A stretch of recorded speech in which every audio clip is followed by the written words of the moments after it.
તો જેમ કે આપ સર્વે જાણીએ છીએ કે રાષ્ટ્રીય શિક્ષા નીતિ 2020 ને આવે આ વર્ષે એટલે કે વર્ષ 2024 માં 4 વર્ષ પૂરા થવા જઈ રહ્યા છે.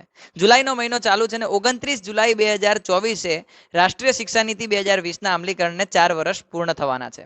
ત્યારે ભારતીય શિક્ષક પ્રશિક્ષણ સંસ્થાન ગાંધીનગરના તાલીમાર્થીઓએ એનઈપી 2020 ની ચોથા વર્ષની ઉજવણી કંઈક અલગ રીતે વિચારી છે, જેને નામ આપવામાં આવ્યું છે શિક્ષા સપ્તાહ.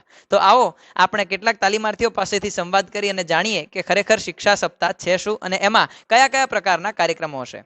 તો સૌથી પહેલા આપણી સાથે છે દિવ્યરાજસિંહ પરમાર કે જેઓ 3rd યર BA બીએડના તાલીમાર્થી છે અને આપણે એમને પૂછીએ કે શું આપ શિક્ષા સપ્તાહ સાથે જોડાયેલા છો? જી. શિક્ષા સપ્તાહ પાસેથી આપને કયા પ્રકારની અપેક્ષાઓ છે?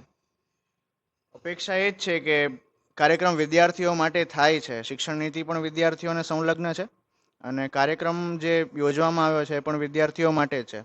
એટલે વિદ્યાર્થીઓ વધુમાં વધુ પાર્ટિસિપેટ કરે અને હાજર રહે. આનાથી વિશેષ તો શું હોય?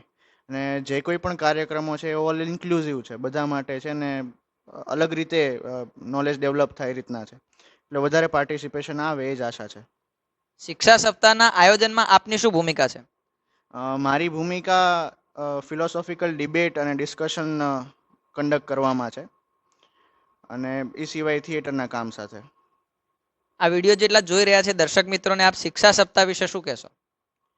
શિક્ષા સપ્તાહ એટલીસ્ટ આઈઆઈટીની જ્યારે વાત કરી રહ્યા છીએ અથવા તો જે બીએડ સાથે સંલગ્ન જેટલા પણ માણસો છે અથવા તો એજ્યુકેશન સાથે, એ બધાનો ઉત્સવ કહેવો જોઈએ.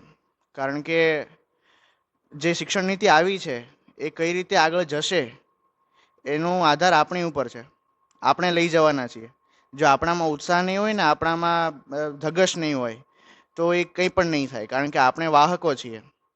એટલે મૂષક ના લઈ જાય ત્યાં સુધી ગણપતિ કેમ પહોંચે? એટલે આપણે તો જે વસ્તુ આવી છે પહોંચાડવાની છે, એટલા માટે આપણે તત્પરતા દેખાડવી જોઈએ અને એટલા માટે આ કાર્યક્રમ અતિ મહત્વનો છે. તો જેમ આપણે એક તાલીમાર્થી પાસેથી જાણ્યું એવી જ રીતે આગળ ઘણા બધા તાલીમાર્થીઓ સાથે સંવાદ કરીશું અને મનનના મંતવ્યોમાં જાણીશું કે શિક્ષા સપ્તાહ 2024 કઈ રીતે આગળ વધશે અને એમાં કયા કયા પ્રકારની એક્ટિવિટીઝ આપણને સર્વેને જોવા મળશે. ધન્યવાદ.